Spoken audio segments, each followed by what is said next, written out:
ಉಪಾಯುಕ್ತರು ಬೇರೆ ಇದ್ದಾರೆ. ಅವರು ಯಾವಾಗ ನೀತಿ ಸಂಹಿತೆ ಜಾರಿ ಆಯಿತೋ ಅವರು AC ಆಫೀಸಿನ ವರ್ಕನ್ನು ಸ್ಟಾಪ್ ಮಾಡಬೇಕು. ಆದ್ರೆ ಇವ್ರು ಏನು ಮಾಡಿದ್ದಾರೆ, ದಿನಾಂಕ 17/3/26 ಮಾರನೇ ದಿನ ನೀತಿ ಸಂಹಿತೆ ಜಾರಿ ಆದ ನಂತರ ಕಾಂಗ್ರೆಸ್ ಪಕ್ಷದ ಗ್ರಾಮಾಂತರ ಬ್ಲಾಕ್ ಅಧ್ಯಕ್ಷ ಅಂತ ಮಾಗನಹಳ್ಳಿ ಪರಶುರಾಮ್, ಜನತಾ ಬಜಾರ್ ಅಧ್ಯಕ್ಷರಾದ ಮಂಜುನಾಥ್, ನಾಗರಕಟ್ಟೆ ನಿವಾಸಿ ಮಂಜಾನಾಯ್ಕ್, ಇವ್ರನ್ನೆಲ್ಲ ಕೂರಿಸ್ಕೊಂಡು 17/3/26 ಸಂಜೆ 5:30ರಿಂದ 6:30 ನೀತಿ ಸಮಿತಿ ಜಾರಿ ಇದ್ರೂ ಕೂಡ ಅವರ ಕಚೇರಿಯಲ್ಲಿ, ಅವರ ಕೊಠಡಿಯಲ್ಲಿ ಬಾಗಲತ್ಕೊಂಡು ಮಾತನಾಡಿದ್ದಾರೆ. ಅದ್ರ ಬಗ್ಗೆ ಈಗಾಗಲೇ CC ಕ್ಯಾಮ್ರಾದಲ್ಲಿ ರೆಕಾರ್ಡ್ ಆಗಿದೆ. ಅದು ಸಂಬಂಧಪಟ್ಟಂಗೆ ಈಗಾಗಲೇ ನಮ್ಮ ಪಕ್ಷದಿಂದ ಅವರಿಗೆ DC ಅವರಿಗೆ ಆಲ್ರೆಡಿ ನಾವು ಅದು ರೆಕಾರ್ಡನ್ನು ಕಳಿಸ್ಕೊಡಿ ಅಂತ ಹೇಳಿದ್ದೀವಿ. ಅದನ್ನು ಪರಿಶೀಲನೆ ಮಾಡಿ ಕ್ರಮ ಕೈಗೊಳ್ಳಬೇಕು ವಿತ್ CC ಫುಟೇಜ್. ಎರಡನೇದು, ಇವರೇನು ಸಂತೋಷ್ ಕುಮಾರ್ ಇದಾರಲ್ಲ, ಈಗಾಗಲೇ ಗ್ರಾಮಾಂತರ ಬ್ಲಾಕ್ ಅಧ್ಯಕ್ಷ ಮಾಗನಹಳ್ಳಿ ಪರಶುರಾಮ್ ಇವರ ಹತ್ತಿರದ ಸಂಬಂಧಿ, ಇವರು ದಾವಣಗೆರೆ ಉಸ್ತುವಾರಿ ಸಚಿವರಾದಂತಹ SS ಮಲ್ಲಿಕಾರ್ಜುನ ಆಪ್ತರಾಗಿದ್ದಾರೆ. ಇವ್ರನ್ನ ಉಪವಿಭಾಗಾಧಿಕಾರಿಯಾಗಿ ಇವ್ರನ್ನ ಸಂತೋಷ್ ಕುಮಾರ್ನ ವರ್ಗಾವಣೆ ಮಾಡಿಸಿ ಒಂದು ಉಸ್ತುವಾರಿ ಸಚಿವರ ಶಿಫಾರಸಿನ ಮೇರೆಗೆ ಬಂದಿರೋದ್ರಿಂದ ಈ ಕೂಡಲೇ ತತ್ಕ್ಷಣ ಅವ್ರನ್ನ ಚುನಾವಣಾಧಿಕಾರಿಯಿಂದ ಕ್ಯಾನ್ಸಲ್ ಮಾಡಬೇಕು ಅಂತ ನಾನು ಕೇಳ್ಕೊಂತೀನಿ. ಯಾಕೆ ಅಂದರೆ ಈಗಾಗಲೇ ಅವರು ಕಾಂಗ್ರೆಸ್ ಏಜೆಂಟ್ಗೆ ಸಚಿವರ ಆಡಳಿತಕ್ಕೆ ತಕ್ಕಂಗೆ ಕಾರ್ಯನಿರ್ವಹಿಸ್ತಿದ್ದಾರೆ.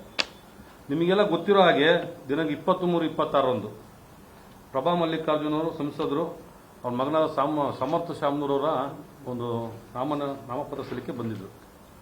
ಆ ಸಂದರ್ಭದಲ್ಲಿ 200 ಮೀಟರ್ ಅಂತರದಲ್ಲಿ ಯಾವುದೇ ವಾಹನಗಳು ಸಂಚಾರ ಮಾಡಂಗಿಲ್ಲ, ಯಾವುದೇ ಶಬ್ದ ಮಾಲಿನ್ಯ ಮಾಡಂಗಿಲ್ಲ, ಯಾವುದೇ ಘೋಷಣೆಗೆ ಹೋಗಂಗಿಲ್ಲ ಅಂತೇಳಿ ನೀತಿ ಸಂಹಿತೆಯಲ್ಲಿದೆ. ನಮಗೆಲ್ಲ ಕೂಡ ನಾವು ಕೂಡ ನಾಮಪತ್ರ ಸಲ್ಲಿಕೆ ಹೋದಾಗ ನಮ್ಮನ್ನೆಲ್ಲ ಗೇಟಲ್ಲೇ ತಡೆ ಹಿಡಿದು, ಮೇನ್ ಗೇಟ್ಗಳಲ್ಲಿ ಇರ್ತಿರೋದು, ನಮಗೆ ಮೇನ್ ಗೇಟ್ಗಳಲ್ಲಿ ತಡೆ ಹಿಡಿದು ನಮ್ಮ ನಾಯಕರುಗಳಾಗಲಿ ಕಾರ್ಯಕರ್ತರಾಗಲಿ ಅಭ್ಯರ್ಥಿ ಆಗಲಿ ಎಲ್ಲರೂ ಅಲ್ಲಿಂದ ನಡ್ಕೊಂಡ್ಬಂದು ನಾವು ಚುನಾವಣಾಧಿಕಾರಿಗೆ ನಾಮಪತ್ರ ಸಲ್ಲಿಕೆ ಮಾಡಿದ್ದೀವಿ. ಆದರೆ ಮಾನ್ಯ ಸಂಸದರು ಏನು ಮುಖ್ಯ ದ್ವಾರ ಇದೆಯಲ್ಲ, ಕಾರ್ಪೊರೇಷನ್ ಮುಖ್ಯ ದ್ವಾರದಾಗೆ ಅದೇನು 2 ಕಡೆ ಬ್ಯಾರಿಕೇಡ್ ಹಾಕಿದ್ರಲ್ಲ, 2 ಬ್ಯಾರಿಕೇಡನ್ನು ತೆಗೆಸಿ ಒಳಗಡೆ ಬಂದು ನಾಮಪತ್ರ ಸಲ್ಲಿಕೆ ಮಾಡಿದ್ದಾರೆ. ಇದು ಸ್ಪಷ್ಟವಾಗಿ ಕಾಣುತ್ತೆ ಚುನಾವಣಾಧಿಕಾರಿಗಳು ಯಾರು ಕೈಗೊಂಬೆ ಕೆಲಸ ಮಾಡ್ತಾರೆ. ಅದು ನೀವು CC ಫುಟೇಜಲ್ಲೂ ಇದೆ ನಿಮಗೆ. ಅದೇ ರೀತಿಯಾಗಿ ಡಾಕ್ಟರ್ ಅಶ್ವಥ್ ಅವರು, ಈಗ ಸಿಟ್ಟಿಂಗ್ ತಹಶೀಲ್ದಾರ್ ಅವರು, ಅವರಿಗೆ ಚುನಾವಣಾ ಆಯೋಗದವರು ಯಾವುದೇ ಜವಾಬ್ದಾರಿ ನೀಡಿಲ್ಲ. ಆದರೆ ಅವರು ನಾವು ಕಣ್ಣಾರೆ ನೋಡಿದಾಗೆ, ನಾವು ಕೂಡ 2-3 ದಿನದಿಂದ ನಾಮಪತ್ರ ಸಲ್ಲಿಕೆ ಇರ್ಬೋದು, ಸ್ಕೂಟಿನಿ ಇರ್ಬೋದು, ಎಲ್ಲರೂ ನಾವು ಜೊತೆಯಲ್ಲಿದ್ದಾಗ ನೋಡ್ತಿದ್ದೇವೆ. ಅಶ್ವಥ್ ಅವರು ಚುನಾವಣಾಧಿಕಾರಿ ಜೊತೆಗೆ ಹಲವಾರು ಬಾರಿ ಸಭೆ ಮಾಡಿದ್ದಾರೆ. ಅವರಿಗೆ ಆ ಜಾಗಕ್ಕೆ ಬರೋಕ್ಕಾಗಲಿ, ಅಲ್ಲಿ ಬಂದು ಚುನಾವಣಾಧಿಕಾರಿ ಭೇಟಿಯಾಗಲಿ ಯಾವುದೇ ಅವಶ್ಯಕತೆ ಇರುವುದಿಲ್ಲ. ಹೀಗಾಗಿ ಕೂಡ ಅವರು ಸಹ ಈಗಾಗಲೇ ನಿಮಗೆ ಗೊತ್ತಿರೋ ಹಾಗೆ ಜಿಲ್ಲಾಡಳಿತ ಇಲ್ಲಿಯ ಉಸ್ತುವಾರಿ ಸಚಿವರು ಮತ್ತು ಸಂಸದರ ಕೈಗೊಂಬೆ ಕೆಲಸ ಮಾಡ್ತಾರೆ.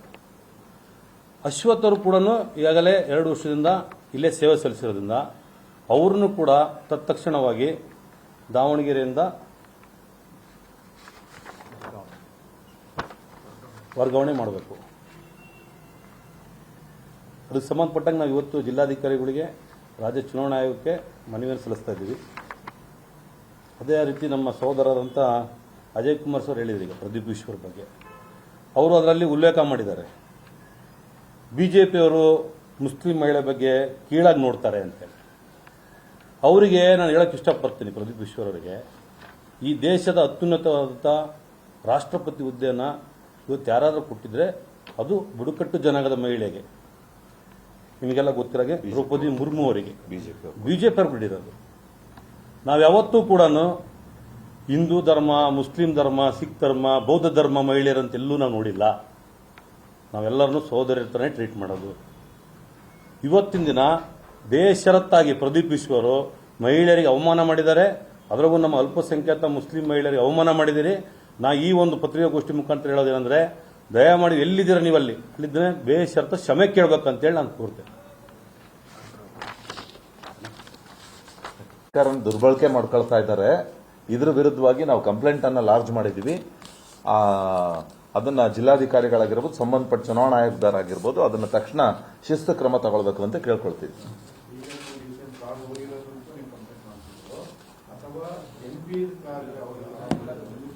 ಈಗ ಅದರಲ್ಲಿ ಬರ್ದಿದೆ ಯಾವ್ದ್ಯಾವ್ದು ಅಂತ ಬರ್ದಿದೆ. ಇದರಲ್ಲಿ ಸಂಸದರು ಅಂತ ಪ್ರೆಸ್ ಹೇಳಿದ್ದೀವಿ. ನೋಟ್ ಅಲ್ಲಿ ಕೊಟ್ಟಿದ್ದಾರೆ. ನೀವು ಹೇಳಿದ್ಮೇಲೆ ಅವ್ರಿಗೂ ಕೂಡ ಕಂಪ್ಲೇಂಟ್ ಮಾಡ್ತೀವಿ. ನಮ್ಮ ಗಮನಕ್ಕೆ ಬಂದಿದೆ. ಜಿಲ್ಲಾ ಆಡಳಿತ ನಿಷ್ಪಕ್ಷಪಾತವಾಗಿ ಚುನಾವಣೆ ನಡೆಸಬೇಕು ಅಂತ ಈಗಾಗಲೇ ನಮ್ಮ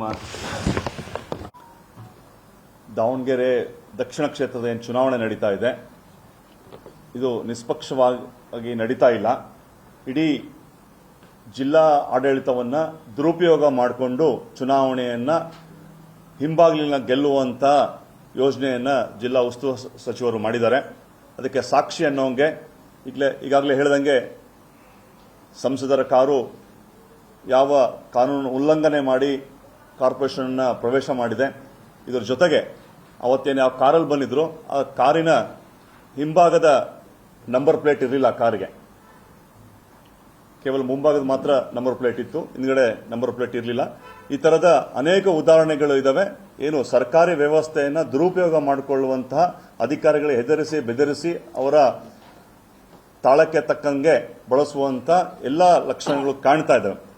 ನಾವು ರಾಜ್ಯ ಚುನಾವಣಾ ಆಯೋಗಕ್ಕೆ ಆಗ್ರಹ ಪಡಿಸ್ತಾ ಇದ್ದೀವಿ. ಈ ಹಿಂದಿನ ಅನೇಕ ಉದಾಹರಣೆಗಳಿದ್ದಾವೆ. ಒಂದು ಬೂತ್ನಲ್ಲಿ ರಾತ್ರಿ 8 ಗಂಟೆ 9 ಗಂಟೆ ತನಕ ವೋಟ್ ಹಾಕ್ಸಿದ್ದಿರ್ಬೋದು. ಈ ಥರದ ಅನೇಕ ವ್ಯವಸ್ಥೆಯನ್ನು ದುರುಪಯೋಗ ಮಾಡಿಕೊಂಡು ಅವರು ಚುನಾವಣೆಯನ್ನು ಮಾಡ್ತಿದ್ದಾರೆ.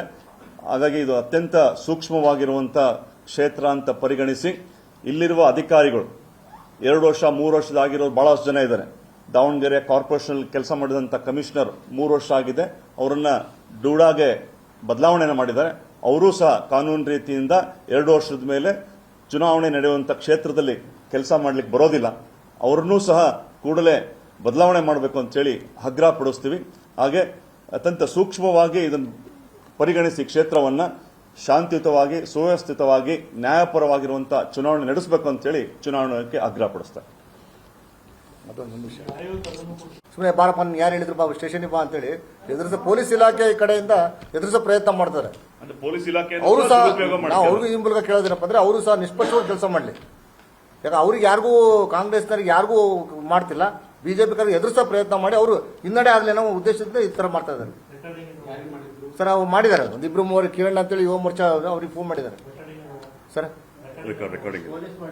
ಮಾಡಿದ್ರೆ ರೆಕಾರ್ಡಿಂಗ್ ಆಡಿಯೋ ರೆಕಾರ್ಡಿಂಗ್ ನಂಬರ್ ಇದೆಲ್ಲ ಇದೆ ಅವ್ರದ್ದು ಮಾಡಿದ್ದಾರೆ. ಇನ್ನೊಂದೇ ವಿಷಯ, ಸಣ್ಣ ಪುಟ್ಟ ತಪ್ಪುಗಳಿಗೆ ರೌಡಿ ಶೀಟರ್ನಾಗಿ ಅವರಿಗೆ ಕೇಸ್ ಹಾಕಿರೋದನ್ನ ದಾವಣಗೆರೆ ಜನತೆ ಗಮನಿಸಿದೆ. ಆ ರೌಡಿ ಶೀಟರ್ ಏನಿದಾರಲ್ಲ ಹುಡುಗರಿಗೆ ಇಲ್ಲಿಯ ಆರಕ್ಷಕರುಗಳು ಅವರಿಗೆ ಫೋನ್ ಮಾಡಿಬಿಟ್ಟು ಈ ಬಾರಿ ನೀವೆಲ್ಲರೂ ಕಾಂಗ್ರೆಸ್ ಪರವಾಗಿ ಪ್ರಚಾರ ಮಾಡಬೇಕು, ಕಾಂಗ್ರೆಸ್ಸಿಗೆ ಮತವನ್ನು ಹಾಕಬೇಕು ಅಂತೇಳಿ ಆರಕ್ಷಕರು ಮಾಡ್ತಾ ಇರ್ತಕ್ಕಂಥದ್ದು ಇದೆಂತ ದುರ್ದೈವ ಸ್ಥಿತಿ ದಾವಣಗೆರೆ ಬಂದಿದೆ ಅಂತ ಹೇಳಲಿಕ್ಕೆ ನಾಚಿಕೆ ಆಗುತ್ತೆ. ನೋಡಿ, ಎಲ್ಲದನ್ನೂ ಸಾಕ್ಷಿ ಕೊಡೋಕ್ಕಾಗೋದಿಲ್ಲ. ಯಾರಿಗೆ ಫೋನ್ ಮಾಡಿ ಹೇಳಿದ್ದಾರೆ, ಯಾರಿಗೆ ಕರ್ಸ್ ಹೇಳಿದ್ದಾರೆ, ಅವ್ರು ನಮ್ಮ ಹತ್ರ ನೇರವಾಗಿ ಹೇಳಿದ್ದಾರೆ. ಜಗತ್ನಲ್ಲಿ ಎಲ್ಲದಕ್ಕೂ ಸಾಕ್ಷಿ ಕೊಡಕ್ ಸಾಧ್ಯನೇ ಇಲ್ಲ. ಅವ್ರಿಗೆ ಸುಮ್ಮನೆ ಅಪವಾದ ಮಾಡೋದಕ್ಕೆ ನಾವು ಕಾಂಗ್ರೆಸ್ಸಿಗರಲ್ಲ, ನಾವು ಬಿಜೆಪಿಯವರು, ನಾವು RSS ಇಂದ ಬಂದಿರತಕ್ಕಂಥವ್ರು. ನಾವೊಂದು ಶಿಸ್ತಿರುತ್ತೆ. ಸುಮ್ಮನೆ ಅಪವಾದ ಮಾಡೋದಕ್ಕೆ ನಮಗೇನು ಯಾವುದು ತೀಟಿ ತೀರಿಸ್ಕೊಳ್ಳೋಕೆ ಏನು ಬರಲ್ಲ ನಾವು. ಹಾಗಾಗಿ ಆರಕ್ಷಕರಿಗೆ ನಾನು ಒಂದು ಮನವಿ ಮಾಡ್ಕೊಳ್ತೀನಿ, ದಯವಿಟ್ಟು ಆರಕ್ಷಕರಿಗೆ ಒಂದು ಮನವಿ ಮಾಡ್ಕೊಳ್ತೀನಿ, ನಿಮ್ಮ ಕರ್ತವ್ಯ ಏನಿದೆ ನೀವು ಮಾಡಿ. ನಾವು ಕಾನೂನು ವಿರುದ್ಧವಾಗಿ ನಡ್ಕೊಂಡ್ರೆ ನೀವು ಯಾವುದೇ ಶಿಸ್ತು ಕ್ರಮ ಇದೆ ಯಾರ ಮೇಲೆ ಬೇಕಾದ್ರೂ ತಗೊಳ್ರಿ, ಬೇಡ ಅನ್ನಲ್ಲ. ಸುಮ್ಮನೆ ಅನಾವಶ್ಯಕವಾಗಿ ಅವರನ್ನ ಒಲೈಸ್ಕೊಳ್ಳೋದಕ್ಕೋಸ್ಕರ ನೀವು ಈ ತರ ಮಾಡ್ತಾ ಇರೋದು ಸರಿಯಲ್ಲ ಅಂತ ಹೇಳಕ್ ಬಯಸ್ತೀನಿ ನಾನು.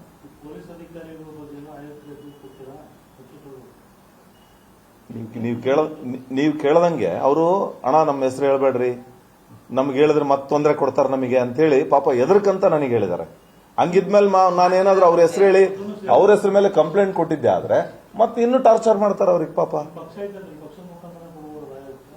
ಈಗ ಏನಾಗಿದೆ, ಈಗ ಪೊಲೀಸ್ ವಿಷಯನೇ ಅಲ್ಲ, ಆದ್ರೆ ಈಗ ಆಲ್ರೆಡಿ ಇರೋಂಥ ನಮ್ಮ ಕಾರ್ಯಕರ್ತರು ಯಾವುದೋ ಸಣ್ಣ ಪುಟ್ಟ ಕೇಸ್ಗಳಲ್ಲಿ ಅವ್ರಿಗೆ 107 ಹಾಕೋದು, 108 ಹಾಕೋದು, ಮುಚ್ಚಳಿಕೆ ಬರ್ಸ್ಕೊಳ್ಳೋದು, ಈ ರೀತಿ ಎಲ್ಲ ಮಾಡಿದ್ದಾರೆ.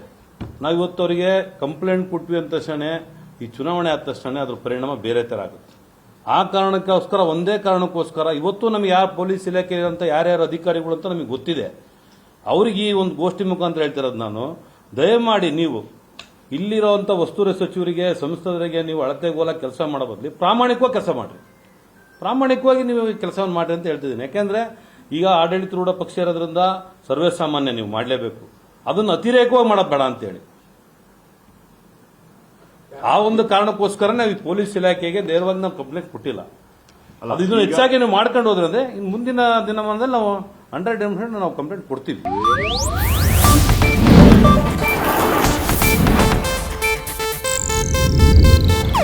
ಇದು ಏಷ್ಯಾನೆಟ್ ನ್ಯೂಸ್ ನೆಟ್ವರ್ಕ್ ಪ್ರಸ್ತುತಿ.